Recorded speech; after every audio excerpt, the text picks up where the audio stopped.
네, 시청자 여러분 안녕하십니까? 시사토론 원도현입니다. 가을이 아주 완연해지고 있습니다. 올해도 풍년이라는 전망이 나오고 있습니다. 하지만 이 대풍년의 쌀농가는 오히려 울상을 짓고 있는 상황입니다. 쌀 소비는 계속 감소하고 있고요. 생산량과 수입쌀 재고는 계속 늘어나면서 쌀값 폭락이 현실화되고 있는 그런 상황이기 때문에 그렇습니다. 농민단체들은 쌀값 폭락에 대해서 정부의 대책을 촉구하고 있고요. 정부는 나름대로 대책을 내놓고 있지만 여전히 미봉책에 불과하다 이런 또 지적들도 나오고 있습니다. 이 쌀값 문제 오늘 도대체 어떻게 풀어야 될지 이 문제에 대한 원인을 짚어보고 앞으로의 대응책과 또 쌀 소비 촉진 방안에 대해서도 논의해보는 시간들을 오늘 갖도록 하겠습니다.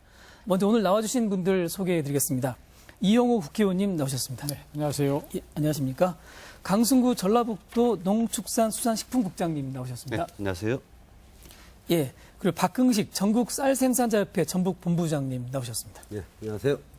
그리고 송춘호 전북대 농업경제학과 교수님 나오셨습니다. 예, 반갑습니다. 예, 이 쌀 전문가들과 또 우리 이용호 의원이 같이 오늘 토론 준비했는데요. 쌀값 폭락 문제가 굉장히 심각한 상황입니다. 어제 오늘의 일이 아닙니다만 벌써 10여 년 이상 계속 이 문제가 반복되고 있는데 올해 또 이 문제가 역시 또 쟁점이 될 수밖에 없는 그런 상황이고요. 최근에 많은 분들이 이 문제를 놓고 고민하고 계시는 상황입니다. 먼저 우리 박흥식 본부장님께 질문을 한번 드리고 싶은데요. 예, 현재 쌀거래 이 가격의 추세나 현재 이제 이 문제를 어떻게 보고 계시는지 농사를 지금 짓고 계시지 않습니까? 예. 한번 설명을 좀 부탁드립니다.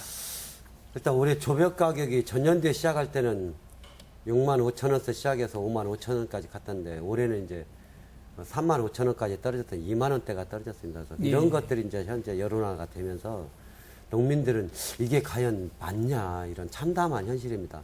오죽하면 지금 논 갈아엎으면서 정부한테 대책을 요구하는 정도의 그 심각성 등을 느끼고 있는데 저 또한 가계부를 쓰고 있지만 91년도 가격하고 지금 현재 쌀값하고 똑같더라고요. 그러면 결국에 지금 농민들이 농사짓는 쌀값은 91년도로 뒤돌아가는 이 상황 속에서 과연 이제 이 쌀이라는 것들이 정부가 완전히 포기한 건지 농민들한테 쌀을 포기하고 농사 짓지 말고 그냥 나가라는 건지 뭐 이런 마음들이 들 정도로 좀 참담한 현실입니다. 예, 무려 25년 전인데요, 91년이면. 예. 그때 가격이 지금 똑같다, 이런 상황이군요. 그렇죠. 예. 송춘호 교수님, 쌀값 폭락이 이제 해마다 이렇게 반복되고 있는 상황인데요. 예. 올해가 이제 지난 예년에 비해서 훨씬 더 심각한 상황인지 아니면 오늘보다 오히려 특별한 어떤 사유가 있는지 한번 짚어주시죠. 쌀값 폭락 문제는 올해 그 단년도의 문제가 아닙니다. 그렇죠. 굉장히 많은 시간 동안 누적되어진 문제고요.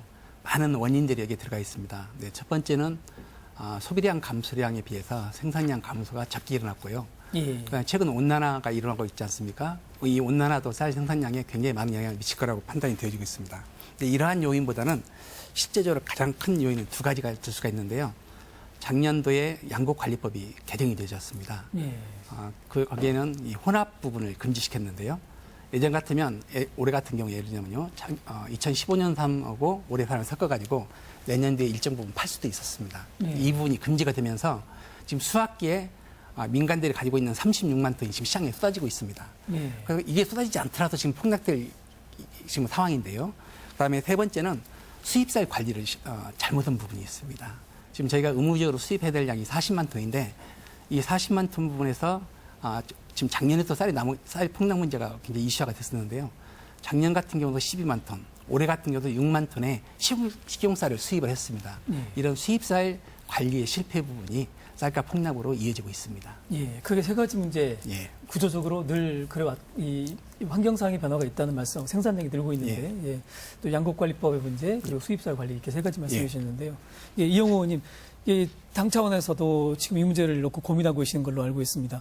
오늘 여기 참석하기 직전에 국민의당에서 대책을 발표를 했습니다. 내용을 간단히 소개를 드리면 식량 생산 안정제 119라고 하는 정책을 발표했는데 우선 내년도에 한 3만 헥타르 정도를 그 생산 조정을 해서 한 900억 정도 투입하고요. 그리고 18년도에 한 6만 헥타르 정도를 역시 생산 조정해서 1,800억을 투입한다. 그래서 이제 그 벼농사를 줄이고 그 자리에 수입용 사료 작물 그러니까 이제 옥수수나 콩 이런 쪽으로 대체 작물을 심도록 유도하는 것이고요. 두 번째는 그 양곡관리기금 그러니까 이제 그 공공비축 물량들을 보관하는데 비용이 꽤나 많이 들어가거든요. 근데 그 관리하고 또 그 말하자면 거기에 보관하고 도정하고 운송하는 이것이 지금 수의계약 형태로 되어 있는 모양이에요. 그래서 이 수의계약 하는 것을 좀 경쟁 체제를 도입해야 되겠다. 특히 운송 같은 경우는 특정 업체가 100%를 이렇게 독점하고 있는 부분은 좀 개선해서 비용을 좀 줄여야 되겠다. 아시겠지만 작년에 우리 공공비축 물량을 보관하는데 적게는 한 2천억 정도, 많게는 뭐 5천, 6천 이렇게 얘기도 나오고 있는데 그 부분을 좀 아껴야 되겠다는 얘기를 드리고요. 그 다음에 세 번째는 지금 굉장히 어려운 저소득층에 쌀값을 사실은 50% 정도를 할인해 줍니다. 이 부분을 더 높여서 70% 정도로 좀 할인해서 조금 더 그 소비가 될 수 있도록 또 우리 복지 대책이 될 수 있도록 하는 몇 가지 방안을 내놨습니다. 예. 지금 당에서도 아주 긴급하게 특히 이제 국민의당 경우는 전라북도 의원들 많이 계셔서 이제 훨씬 더 심각하게 느끼시는 것 같고요. 그러니까 핵심은 일단 그 전체적으로 농사 짓는 이 벼농사의 이 용자체를 논 자체를 좀 줄이고 그리고 소비를 좀 촉진시키는 방향 이렇게 이제 그러니까 방향을 잡고 계시는 거군요. 그렇죠. 우선은 그 벼농사 재배 면적을 좀 줄일 수 있도록 그 자리에 옥수수나 콩 대체 작물을 심을 수 있도록 하는 보조하는 것이고요. 조금 전에 사실은 우리 박 본부장 말씀하셨지만 지금 풍년임에도 불구하고 정말로 어려운 농심이 정말 시들어가고 있는 이런 상태인데 이래서 저희도 사실 국민의당이 가장 선도적으로 지금 나서고 있는 상황인데요. 알다시피 국민의당은 호남 지역의 80~90%의 의원들을 가지고 있어서 지난번 추석 때 이제 저희가 이제 방문을 해보니까 뭐 사드 문제도 있고 북핵 실험도 있고 지진 문제도 있지만 제일 그런 것이 사실은 쌀값 폭락이더라고요. 그래서 그 직후에 제가 당에 올라가서 호남 의원들이 전체적으로 이걸 대응을 해야 되겠다라고 해서 조금 전에 말씀드린 그런 대응 방안 이런 것이 나왔습니다. 예, 그렇군요. 네, 또 이제 전라북도에서 가장 고민이 많으실 우리 강승구 국장님이신데, 도내 쌀농가들의 문제, 뭐 굉장히 어려워하고 계시는데요. 전라북도에서 어떻게 지금 보고 계시는지. 우리 앞에 본부장님께서도 말씀하셨지만 저도 통계에 의해서 정책을 해야 되는데요. 우선 통계청 통계를 보면은 9월 15일 기준으로 이제 80kg 기준으로 쌀값이 13만 1,000원으로서 굉장히 많이 하락했습니다. 본부장님 가격은 농가들이 말하는 가격은 농가가 소위 방앗간에 다 되는 가격이죠. 그렇죠? 지금 현재 3만 5천 원에서 4만 원 사이에 형성이 되고 있는데요. 80kg 기준으로 해서 우리 농가가 방앗간에 되는 가격이 약 10만 원대로 이렇게 많이 하락한 건 사실입니다. 그래서 앞에서 우리 여러 패널 분들이 말씀하신 거하고 저희들은 뭐 크게 견해가 다르지 않습니다. 여기서 또 도의 뭐 구체적인 내용은 뒤에 가서 말씀드리겠지만 우리 도에서는 본부장님께서 뭐 정부가 쌀 농업을 포기하는 거 아니냐 뭐 그런 말씀을 하시는데 우리 전라북도의 의지는 확고합니다.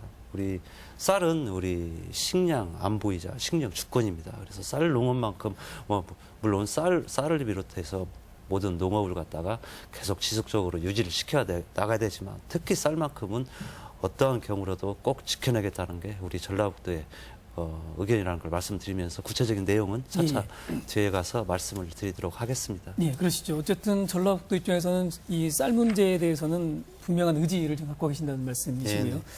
예. 이제 뭐 저희가 간단하게 현황을 짚어봤습니다. 뭐 핵심은 25년 전이나 지금이나 가격이 똑같다. 예, 세상이 이렇게 많이 변했는데도 그렇다는 말씀이고, 쌀 농가가 굉장한 어려움을 겪고 있고, 또 그러나 지금 정부나 당 차원에서는 여러 대책을 지금 내놓고 있는 상황이다라는 건데요. 저희가 이제 정부의 쌀 정책들의 문제를 한번 짚어보고 그 개선 방향에 대한 논의를 한번 해봐야 될 것 같습니다. 해마다 이런 문제가 계속 반복되는데 계속 해마다 똑같은 문제가 나오는 건 분명히 문제가 있는 거죠. 예, 우리 박 본부장님 이번 주에 서울에서 이렇게 농민대회도 하고 오셨고요. 지금 삭발도 그때 하신 거죠? 엊그저께 농민대회 때 지금 서울에서 지금 삭발 각 쌀 본부장님들 도 단위, 시군 단위, 지부장들까지 20여 명이 삭발을 했습니다. 그 전날은 이제 21일 날 김제에서는 논 갈아엎기 하고 그 전날은 익산 장수에도 또 논 갈아엎고 또 그 4일 전에는 이제 전주에서 논 갈아엎고 그래서 농민들이 지금 표현할 수 있는 방법들이 1년 동안 애써 농사 지은 것을 그렇게 갈아엎는다는 게 쉽지 않습니다. 그것은 이제 절박하게 정부한테 우리가 표현할 수 있는 게 몸으로 머리를 깎든지 아니면 논을 갈아엎든지. 근데 그런 와중에도 20일 날 정부에서 미국산 쌀 6만 톤을 수입하는 공매 입찰을 진행을 했습니다. 이 부분에 봤을 때는 저희들로서는 도저히 납득이 안 가는 거죠. 예. 얼마나 지금 농민들이 이거에 대한 불안감이 굉장히 큰 상황 속에서도 미국쌀 6만 톤을 또 국내 입찰해서 수입을 한다는 것들이 이것은 우리 쌀값을 결국에는 이제 정부가 죽이겠다는 것, 아주 작정한 것 같이 느껴지는 이 분노가 더 크다. 그래서 그런 어떤 정부가 발표를 하더라도 믿음이 안 가는 거죠. 예. 이런 게 지금의 농민들의 심정입니다.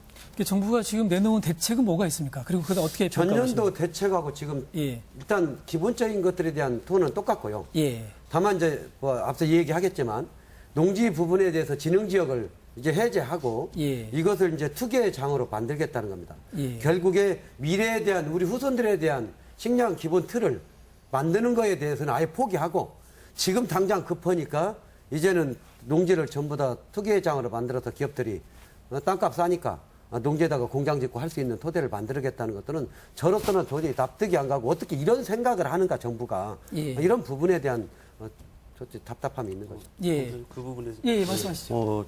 뒤에 가서 말씀을 드리려고 그랬는데요. 농업진흥지역 해제 문제가 나왔기 때문에 아직 결정은 안 됐겠지만 저도 상당히 민감한 문제입니다. 언론을 통해서만 이렇게 들어봤는데 아주 민감한 발언이 있어요. 농민이 원한다면입니다. 농업진흥지역을 해제하겠다. 해제도 고려해 볼 수 있다라는 발표가 나왔는데요. 그 점에 대해서는 우리 전라북도에서도 굉장히 우려를 좀 하고 있습니다. 돈을 가지고 있는 일부 농가는 사실 또 그 자기의 재산권 행사를 위해서 농업진흥지역으로 묶여 있으면 여러 가지 행위가 제한을 받기 때문에 진흥지역이 도로변에 있는 뭐 그런 돈보다 싼 건 사실이거든요. 그래서 일부 농가들은 원할 수도 있습니다. 근데 국가 정책을 특히 쌀 농업을 하는 데 있어서 쌀을 우리 거듭 말씀드리면 식량 안 보입니다. 근데 이 농지는 한번 말하자면은 뭐 라면 공장이나 반도체 공장은 수급에 따라서 없앴다가 다시 상황이 좋아지면 새로 지을 수도 있습니다. 근데 농지에다가 다른 뭐 건물이 들어선다거나 다른 용도로 전용이 된다면은 다시 농지로 환원한다는 것은 굉장히 어려운 거죠.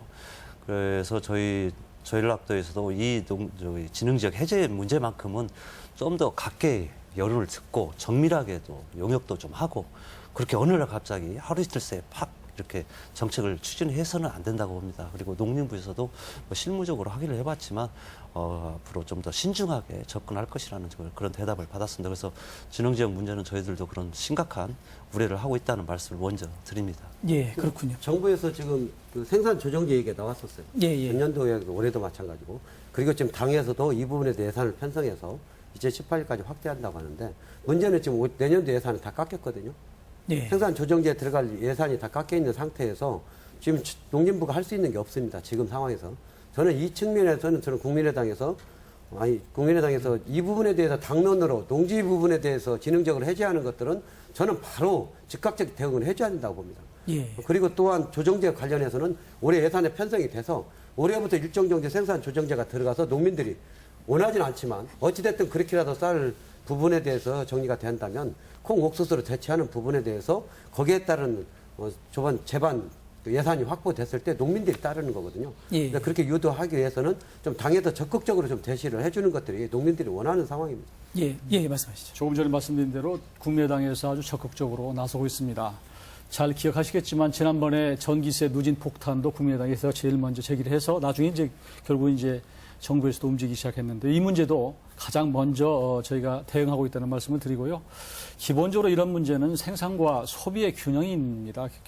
그런 측면에서 그동안에 정부가 이 수급 조절을 잘못한 책임이 있는 것은 사실이고 이런 차원에서 이제 정부도 나름대로 여러 가지 대책을 내놓고 있는 상태고요. 어제 그렇지 않아도 대정부질문을 지금 하고 있는 상태인데 지금 박 부부장님 말씀하신 대로 조금 생산 조정하는데 예산이 많이 깎여서 어려움이 있다라고 하는 토로를 농식품부 장관이 얘기를 했고요. 여기에 대해서 유일호 경제부총리는 그런 부분을 감안해서 조금 검토를 하겠다 이런 답변을 내놨다는 말씀을 참고로 좀 드립니다. 예, 그렇군요. 예, 지금 강승 국장님, 어쨌든 지금 이제 두 가지 이야기가 오가고 있는데 농업진흥 지역에 대해서는 뭐 이제 도에서도 굉장히 중요한 문제로 본다. 절대 함부로 특히 뭐 우리나라 인구가 5천만 명, 물론 요즘 저출산 때문에 문제가 되고 있지만 우리나라는 전 세계적으로 인구 밀도가 높은 나라입니다. 그 중에 좁은 경지면 사람은 많은데 인구는 많은데 경지면 임야가 산이 70%를 차지하고 있습니다. 또 남북 통일 문제도 있습니다. 통일되면은 쌀은 수입에 대한 건 분명한 문제입니다. 그리고 또 한 가지 지금 간과하고 있는 게 현재 대풍의 원인입니다. 생산성이 증가했다는 말이 나오고 있는데 품종은 사실 몇 년 전하고 주로 우리는 본부장이 신동진벼죠. 그대로입니다. 예. 재배 방법도 그대로입니다. 뭐냐 제일 중요한 요소는 3년 동안 최근 3년 동안 뭐 기상청의 오보도 있었지만 단 한 번의 태풍이 단 한 번도 이 벼 생육 기간 중에 영향을 안 끼쳤다는 겁니다. 사실 벼 생산량 중에 제일 큰 요소가 7월 달 이후의 태풍입니다. 예. 근데 3년 동안 태풍이 한 번도 직접적인 전국적으로 영향을 안 끼쳤기 때문에 태풍이 올 수밖에 없었습니다. 그래서 올해 같은 경우에도 현재 풍년이 예상이 되고요. 근데 거꾸로 말하면 3년 연속 태풍이 우리 영향을 끼쳐가지고 대흉년이 될 수도 있다는 겁니다. 예. 그래서 시청자 여러분이나 국민 여러분께서는 왜 정부와 전라북도가 쌀에 어떤 분들은 그렇습니다. 어떤 분들은 왜 쌀에다가 그렇게 막대한 보조금을 퍼붓느냐 그런 말씀들을 하시는데 거꾸로 생각하면 3년 연속 태풍이 영향을 끼쳐가지고 대흉년이 왔을 때 그 피해는 누가 고스란히 보느냐 우리 농가도 보겠지만 소비자들이 보게 됩니다. 쌀 가격이 폭등하게 되겠죠. 그래서 정부와 전라북도에서는 이 쌀만큼은 꼭 이런 안정적인 시책을 추진하고 있다. 그렇게 말씀을 좀 드리고 싶습니다. 예. 농업진흥지역에 대해서는 뭐 네. 충분히 동의를 하시는 부분이 예. 있는 것 같은데 다만 지금 문제가 되는 건 쌀 수급 조정 능력 부분이지 않습니까? 예. 이제 국장님께 여쭤보고 싶은 건 지금 우리 전라북도의 쌀의 재고량이 물론 3년 연속 태풍 이게 굉장히 기쁜 일인데 이게 참 곤란한 얘기가 돼버렸는데 3년 동안 급증을 해 있는 상태고요. 네. 이 상황에서 소비 감소는 계속되고 있고 이런 문제에 대해서 뭔가 좀 대책들을 좀 정교하게 세웠어야 되는 거 아니냐 이런 지적도 있단 말씀이죠.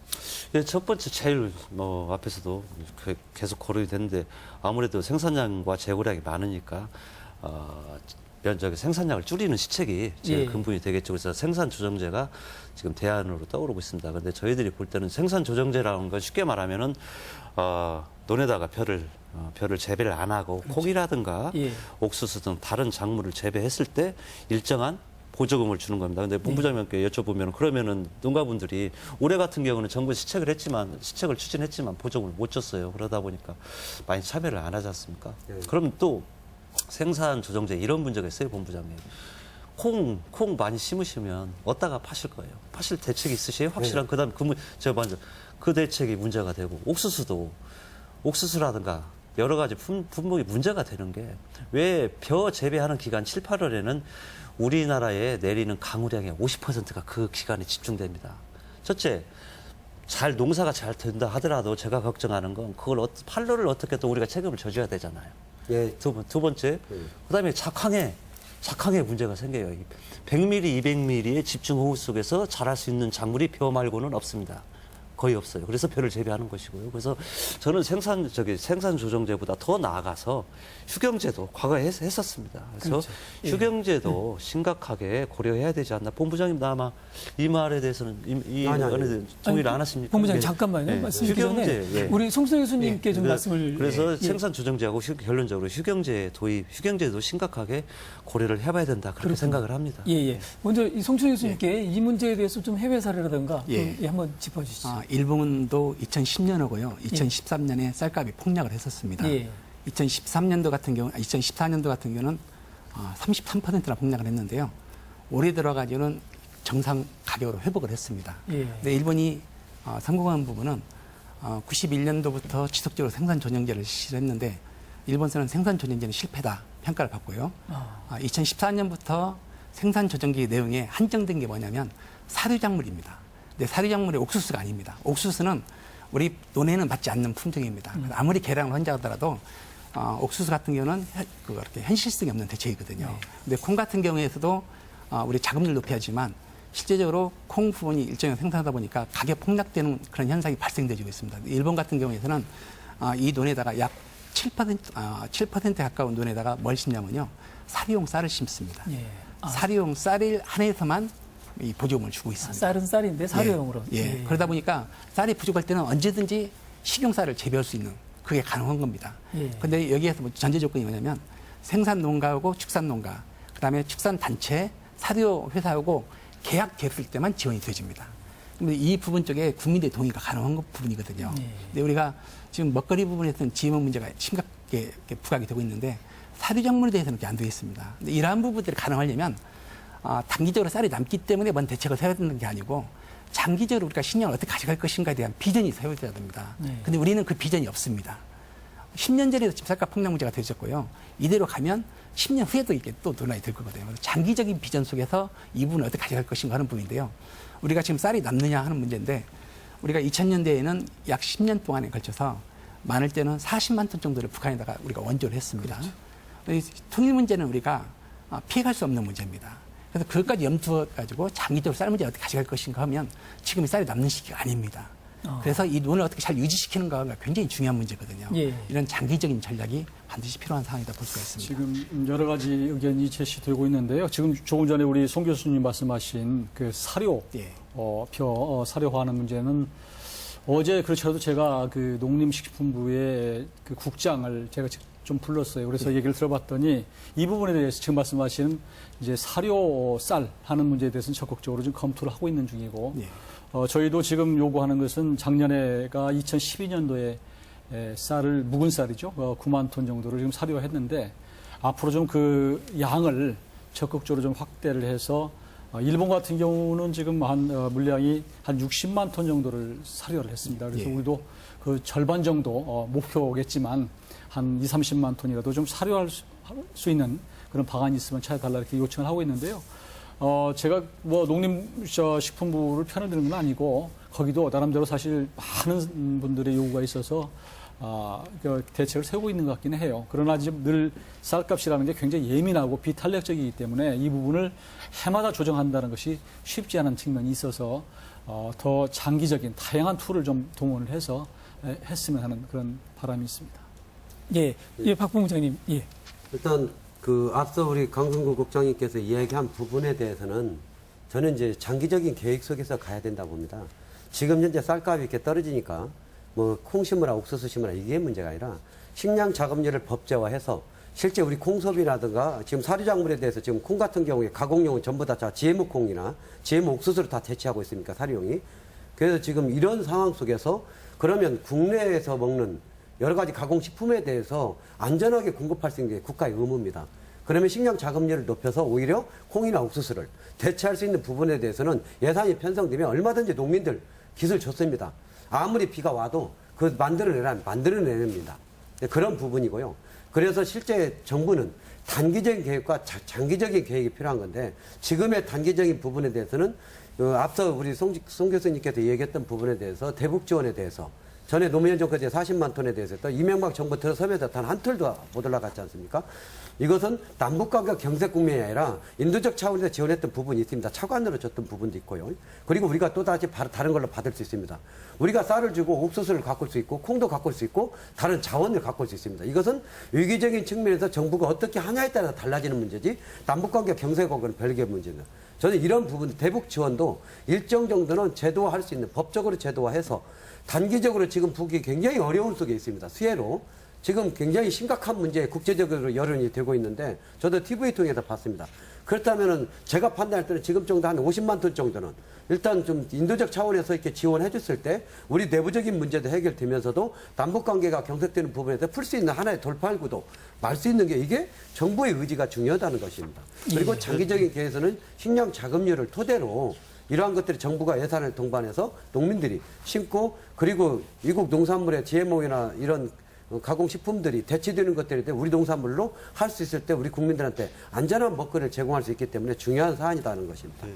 잠깐만요. 지금 말씀을 좀 정리를 하고 가야 될 것 같은데 지금 쌀 생산 조정제에 대한 얘기를 이제 말씀을 하셨고 강승국 국장님께서는 여기에 이 대체작물에 대한 말씀을 하셨는데 우리 박 본부장님 동의한다. 뭐 이렇게 충분히 동의할 수 있으나 이제 휴경제를 또 말씀드렸던 거죠. 그러나 이제 사료 문제에 대해서도 사실은 GMO 사료나 이런 부분들에 대한 적절한 정부의 통제가 있지 않으면 어렵다는 말씀을 같이 해주신 거고요. 그다음에 이제 소비를 촉진하는 방법으로서의 대북 지원이라든가 이런 게 조금 더 적극적으로 검토된다는 말씀을 해주셨거든요. 이 문제에 대해서 우리 정치권에서도 특히 이제 국민의당에서도 사실 대북적인 지원, 인도적 지원을 사실 얘기는 하고 있습니다. 그런데 시기적으로 우리 국민들이 아시는 바와 같이 이 북핵 오차 실험 여기에 맞물려 있어서 사실은 좀 어려운 점이 있고요. 그래서 저희는 제가 그 부분을 좀 제기를 했는데 북한이 이제 하도 어렵다 보니까 뭐 심지어 광산권, 어장권 다 팔아넘긴다는 거 아니겠습니까? 이런 상황이어서 저희가 인도적 지원이 어렵다면 적어도 북한이 갖고 있는 예를 들어서 뭐 광산이나 혹은 그 외에 또 히토류 이런 그 물질이 있는가 봐요. 그래서 그런 것을 대신 받고 좀 이렇게 주는 적어도 무상공개가 아닌 이런 데서 모양새를 갖춰 살릴 수 있는 방안도 조금 찾고 있는데 우리 박 부부장님 말씀에 취지에 동감을 하지만 시기적으로 참 어렵다라고 하는 그런 말씀을 드립니다. 제가 쌀 생산 조정제로 얘기를 돌아가서 보면 사실은 이 정책이 시행되기 위해서는 정부의 의지라는 건 결국 예산으로 표현돼야 되지 않습니까? 송수 교수님, 이게 예산이 어느 정도의 문제? 우리 이제 아까 이영호 의원께서는 3만 헥타에 900억 정도 말씀하셨었는데 지금 정부에서 발표한 걸 보면 3만 헥타에 많으면 1,500억 정도 예산이 소요될 거라고 봅니다. 그런데 국민의당 그 안대로 만약에 5만 헥타가 된다 그러면 거의 30만 톤 정도가 감축되어진 거거든요. 그럼 30만 톤만 시장에서 완전히 빠져주면 실제로 쌀값이 안정이 되어집니다. 근데 작년도에 변동직불제로 의해서 그 변동직불제라는 것은 정부가 예시했던 80kg에 18만 8천 원 이하로 떨어졌을 경우에요. 그 85%까지 보장을 해주는 거거든요. 작년도에 7,200억 정도 예산이 쓰여졌습니다. 그다음에 약 지금 175만 톤 정도의 저고밀을 관리하기 위해서는 5천억 이상이 지금 소요가 되진답니다. 그런데 실제적으로 보면 약 2천억 정도 예산만 가지면 쌀값 안정시킬 수 있는 방법이 있는데 그것을 피해가고 있는 겁니다. 이건 국민 누가 봐도 납득할 수가 없는 문제예요.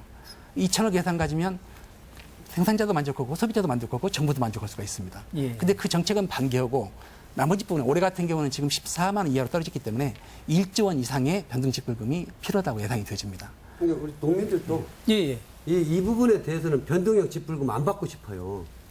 변동형 직불금 받으면 받은 만큼 우리 농민들은 손해입니다.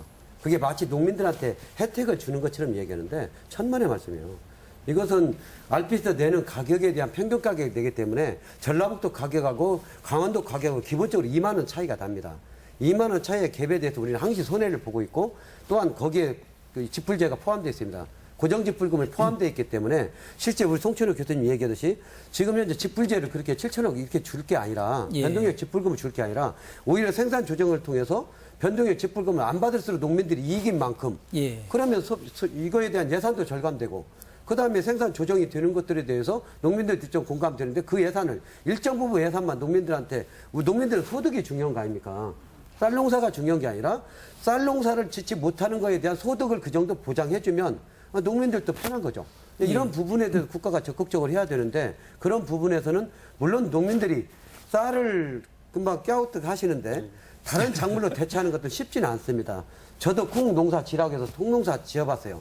아무 지식 없이 콩농사를 대체해서 내가 먼저 지어야 정부한테 문제 제기를 한다 해서 콩농사 지었다가 그때 당시 수확 전혀 못했습니다. 비로 완전히 절단났어요. 이거 기본의 작물이 필요한 거에 대한 기본 지식 없이는 쉽지가 않습니다. 그러나 지금은 농민들이 많이 발달되어 있습니다. 지금 김제 축산 같은 경우는 대단위로 콩농사를 짓고 있는데 거기에 따른 준비를 공동으로 하기 때문에 수리 관리를 할 수 있어요. 빗물만 제거한다면 수리 관리가 같이 공동으로 한다면 되는 부분이 있기 때문에 그런 부분이 전제되는 논에서 가능한 거지. 그냥 저희 검산동 지역에서 만약 제가 가는 검산동 지역에서 콩심을 한다면 실제 안 됩니다. 조건이 안 되는 땅이 있기 때문에. 알겠습니다. 지금 작년 같은 경우가 지금 올해입니까? 올해가 한 1조 몇천억 정도 들어가는 거 아니에요? 변동과 이제 고정적으로 치면. 그래서 이게 이제 더 떨어지는 경우에는 이제 더 이제 1조 몇천억이 올라가는 상황이 지금 예상이 되고 있는데 그래서 지금 송 교수께서 말씀하신 대로 사실은 제일 좋은 것은 사실은 쌀값이 제값을 받도록 하는 것이 제일 좋은 거고요. 그래서 떨어졌을 경우에도 이 변동직불금으로 85%밖에 주지 않기 때문에 우리 본부장님 말씀하신 대로 받을수록 손해다 이런 말씀이 나오는 것이고 그래서 정부로 봐서 제일 좋은 정책은 역시 최소한도의 돈을 들여서 쌀값을 안정시키는 거거든요. 그래서 정부가 지금 고정직불금, 그러니까 변동직불금으로 들어간 비용 과 그다음에 이 쌀값을 좀 공공 비축을 빨리 당겨서 해서 올릴 수 있는데 또 혹은 지금 말씀하신 대로 이제 그 심는 자리에 옥수수나 다른 콩을 재배를 시키는 소위 생산 조정지를 해서 들어가는 예산 이걸 좀 따져봐서 그렇습니다. 지금 송 교수님 말씀하신 대로 2천억이 들어갈지는 모르겠어요. 그건 뭐 정확히 모르겠지만 좀 그런 부분을 좀 예민하게 보고 뭔가 최소한도 예산으로 확실하게 효과를 볼 수 있는 정책을 기민하게 해야 된다고 하는 것을 말씀드립니다. 문제는 쌀값을 안정시키는 것들이 우리 의원님께서 얘기했는데 그러면 수급 조절 부분에 대해서 정부가 적극적으로 대응한다면 나는 가능하다고 보는 거예요. 그런 부분은 하지 않고 그리고 변동형 직불금에 실제 고정형 직불금 포함해서 줍니다. 그 의미가 다르지 않습니까? 그러면 저는 내년도에 지금 이 변동형 직불금에 대해서 내년에 지금 다시 국회에서 논의가 될 텐데 고정형은 따로 어떤 다원적 기능에 대한 그 가치에 대해서 존중해서 주는 거고 변동형 직불금을 조정을 해야 된다고 봅니다. 그래서 구분해서 실제 농민들의 그런 부분에 대해서 이 고정형 직불금으로 주는 이유는 뭡니까? 원래는 이 공익적 가치에 대해서 실제 논농사를 짓물어서 국민들한테 31조의 혜택을 주는 거거든요. 논농사 하나로서. 이 환경에 대한 부분에 대해서 국민들이 혜택을 보는 걸 고정형 직불금을 주는 건데 우리는 소득에 이게 접목시켰습니다. 변동형 포함해서 주다 보니까 농민들은 실제 소비자들이 봤을 때 농민들한테 마치 퍼주는 것 같지만 실제 농민들의 체감 원도는 굉장히 적은 거죠. 이런 부분들은 저는 바꿔야 한다고 보는 거죠. 직불금에는 고정형 직불제가 있고요. 변동형 직불제가 있습니다. 근데 고정형 직불제는 예를 들면 1헥타에 100만 원을 지원해 줍니다. 여기는 생산량과 관계없는데 이 변동형 직불제가 지금 문제가 되고 있는데요. 여기에는 반드시 벼를 심어야만이 지원이 받기 때문에 어떻게 보면 생산을 자체적으로 감축할 수 있는 여직도 있거든요. 근데 이게 변동형 직불제 비판받는 이유가 생산량을 증가시킨다는 비판을 받고 있습니다. 그래서 이 부분을 고정형 직불제 부분 쪽에 이 양을 확대시키고요. 그 다음에 예를 들면 아까 그 말씀이 있었는데 과연 이 생산 조정 부분이 가능한가 하는 부분인데요. 지금까지 왜 10년 이상 이렇게 쌀값 폭락 문제가 제기되냐면 풍년이 들면 항상 우리 농민단체가 요구한 게 수매 많이 해도라는 겁니다. 수매 많이 해주면 올해는 효과가 있을 수가 있습니다. 근데 그 폭탄이 내년도로 갑니다. 그렇죠. 지금 이렇게 쌓인 거거든요. 그래서 근본적인 문제를 해결하지 않고는 이게 수매 문제가 이거 아닙니다. 근본적인 문제를 해결하지 않고는 10년 후에 또 이 문제가 재발될 수가 있다. 그 지금 쌀값 문제를 이야기하다 보니까 굉장히 많은 문제들이 나오고 또 실제로 풀어갈 수 있는 방법도 충분히 있겠다 이런 이제 생각도 듭니다. 제가 앞으로 이제 해야 될 일이 많겠다 생각이 드는데요. 제가 좀 근본적으로 이 중장기적으로 이렇게 쌀 문제를 풀어나가기 위한 쌀 소비 촉진의 문제라든가 쌀 하나의 산업으로고 쌀 산업의 방향들을 한번 정리해 보는데 송 교수님 저희가 이렇게 앞으로 큰 틀에서 쌀 시장을 안정시켜 나가야 된다 이런 과제 속에서 해야 될 가장 중요한 일이 있다면 뭐가 있을까요? 일단 최근에 발표된 그 인구 가격 통계를 보면 1인 가구가 증가되고 있습니다. 그동안 가공식품 부분 쪽에 많은 그 투자가 되어졌거든요. 근데 효과가 예상한 만큼 일어나지 않습니다. 그래서 1인 가구를 보니까요. 30대하고 70대 비중이 가장 높습니다. 그래서 쌀 가공식품도 이렇게 1인 가구 중점, 그다음에 고령자들이 더 쉽게 접할 수 있는 그런 부분이 되어지고요. 그다음에 우리가 사회복지용 부분을 확대시킨다는 부분을 많이 이렇게 강조를 하는데 필요합니다. 근데 지금 50%가 지원되고 있고 국민의당가 만약에 70%를 지원하면 이 부분은 또 이 소비자 쌀 가격하고 연동이 되어 있는 부분이 있습니다. 그래서 이게 들어가면 장기적으로 보면 쌀 소비는 확대가 되지는데 우리의 쌀 가격을 떨어뜨릴 수 있는 요인도 있거든요. 그래서 이 쌀 대책이라는 게 굉장히 복잡하게 얽혀 있는 문제입니다. 그래서 이 부분 쪽에 가공식품 부분 쪽을 조금 더 세분화시켜가지고 접근해야겠다 하는 부분이 생각이 듭니다. 그런 부분에서 저도 지금 우리 국장님한테 드리고 싶은 말이 여기에 있습니다. 지금 현재 우리나라 이 쌀 소비 촉진하는 것에 대해 다양한 얘기는 하고 있지만 실제 소비자가 선택하는 게 중요하지 않습니까? 저는 정책적으로 갈 필요가 있다고 봅니다. 그리고 국장님께서 한계가 있지만 저는 도지사가 시군 지자체장들한테 실제 이런 부분들에 대해서 마라톤이라든가 체육 행사라든가 각종 행사가 굉장히 축제도 많습니다. 그러나 거기에서 받아보는 농산물을 보면은 실제 선물을 보면은 우리 농산물이 거의 없습니다. 그러면 실제 이런 행사장에서 선물로 나가는 것을 이 잡곡류, 밀 소비도 촉진할 수 있는 것이고 그리고 가공식품에 대해서 이 선물을 좀 권장을 해서 각 부서마다 도지사님이 직접 챙겨서 모든 행사에 대해서는 우리 농산물 가공식품으로 좀 선물을 대응할 수 있도록 이렇게 소비를 촉진한다 보면 소비자도 접하게 되고 이게 좋구나. 그러면 그것도 구매력도 생기는 거기 때문에 저는 이것은 좀 더 우리 지자체 장님들께서 적극적으로 좀 받아놔서 할 수 있는 것들이 난 필요하다고 봅니다. 지금 시점에서. 그것도 필요하고 이제 문제는 말씀하신 우리 송 교수님 말씀하신 대로 예, 가공식품에도 특히 HMR이라고 그러는데 요즘 뭐 혼밥족 그런 표현이 있지 않습니까? 1인 가구가 많아져서 특히 가공식품, 특히 냉동식품류가 폭발적으로 수요가 증가하고 있습니다. 그래서 이런 걸 만들어내는 공장이 우리 특히 쌀을 원료로 만들어내는 가공 공장이 도내에 167개가 있어요.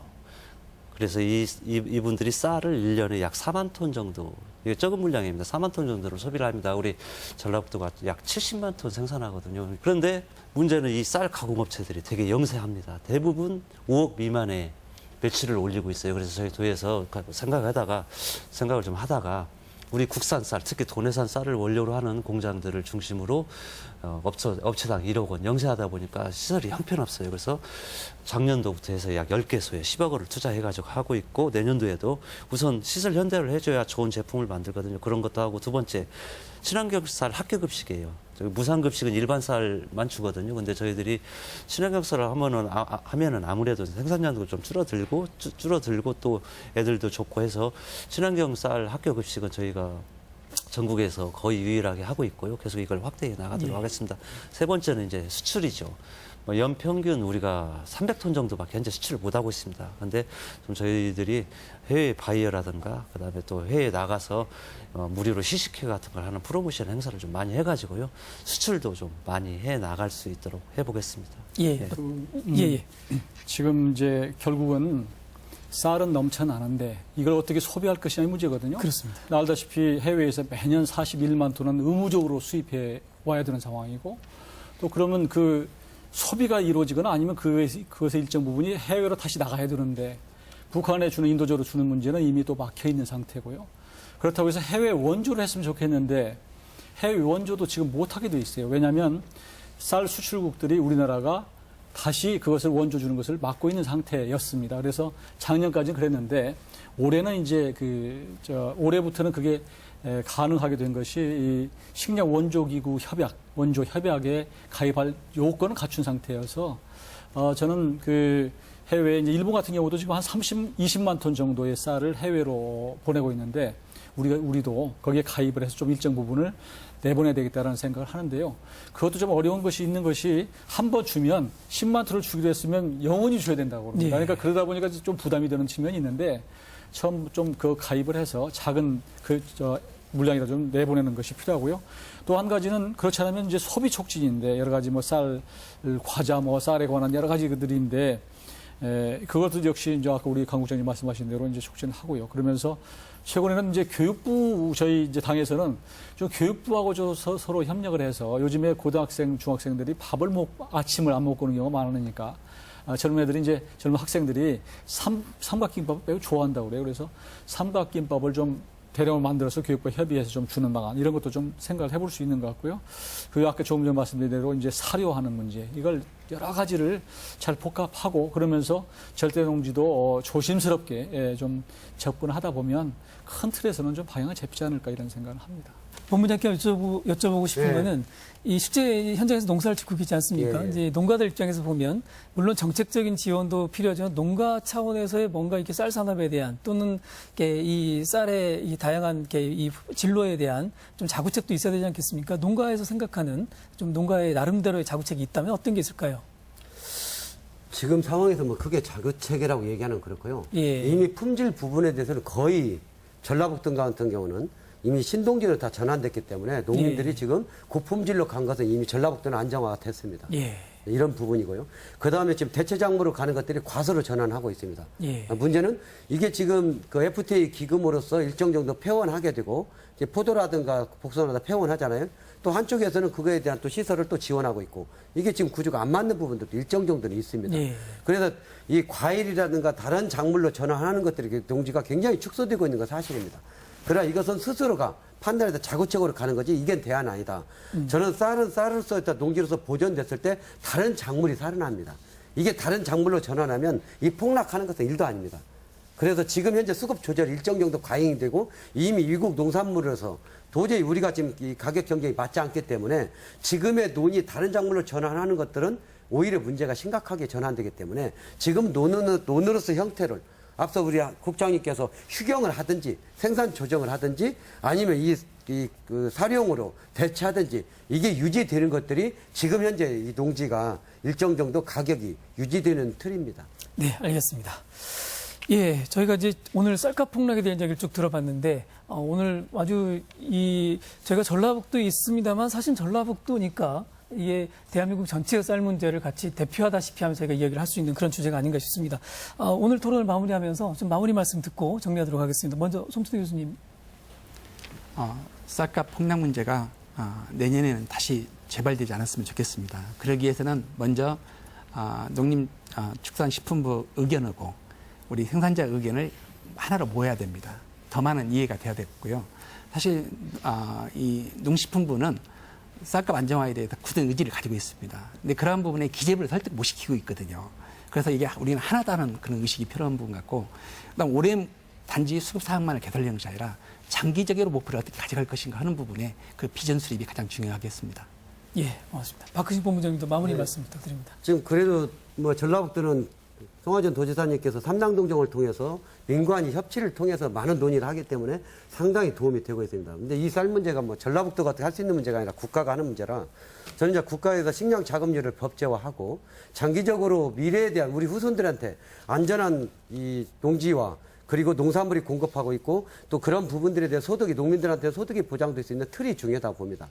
그래서 이런 부분들이 전제되는 제도적 장치로서 우리 당에서도 왔지만 제도적으로 보완되었을 때 농민들한테는 희망이 있는 것이고 또 이런 것들이 보장될 때 농민들이 안전하게 농사 지을 수 있는 틀이 형성되는 게 지금으로서는 굉장히 중요하다고 봅니다.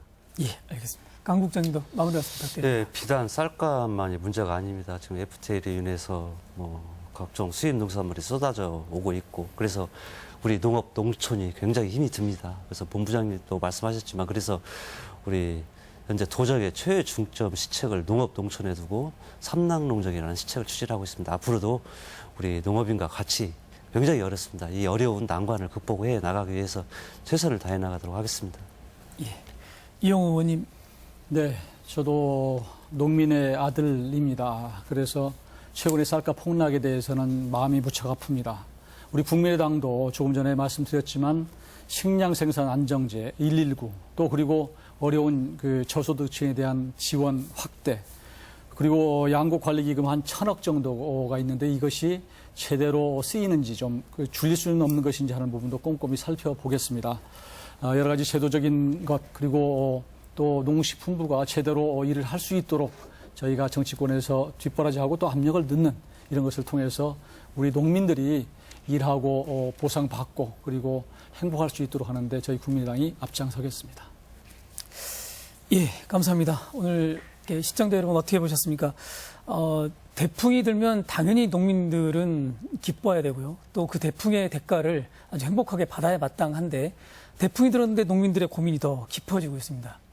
굉장히 잘못된 상황이고 뭔가 심각한 문제가 있다는 건 분명한 것 같습니다. 그런데 이런 일이 올해만이 아니라 매년 반복되고 있다는 게 더 크고 더 중요한 아픔이 아닌가 이런 생각이 듭니다. 오늘 쌀값 폭락에 대해서 저희가 단기적인 대책과 장기적인 대책을 저희가 막 섞어서 이야기를 같이 나눠봤습니다. 생산 조정제, 또 직불금의 조정, 또 소비를 촉진하고 또 수출을 통해서 새로운 활로를 모색해가는 다양한 방법들에 대한 논의가 나왔습니다. 오늘 토론 들으면서 오늘 나왔던 이야기들만 잘 정리해도 쌀값 문제에 대해서는 저희가 상당히 가닥을 잡을 수 있지 않을까 이런 생각을 해봅니다. 내년도에 또 이런 토론이 다시 또 이루어져야 될 것 같은데 내년에는 이보다 훨씬 더 진전된 상황 속에서 보다 많은 개선이 이루어지고 있는 상황 속에서 토론이 이루어지기를 그렇게 기대해 봅니다. 힘들고 어려운 상황에 있는 농가들께 다시 한번 힘내시라고 말씀 전해드리고 싶습니다. 시청해 주신 여러분 감사드립니다. 그리고 함께해 주신 패널 여러분께 다시 한번 감사드립니다. 안녕히 계십시오.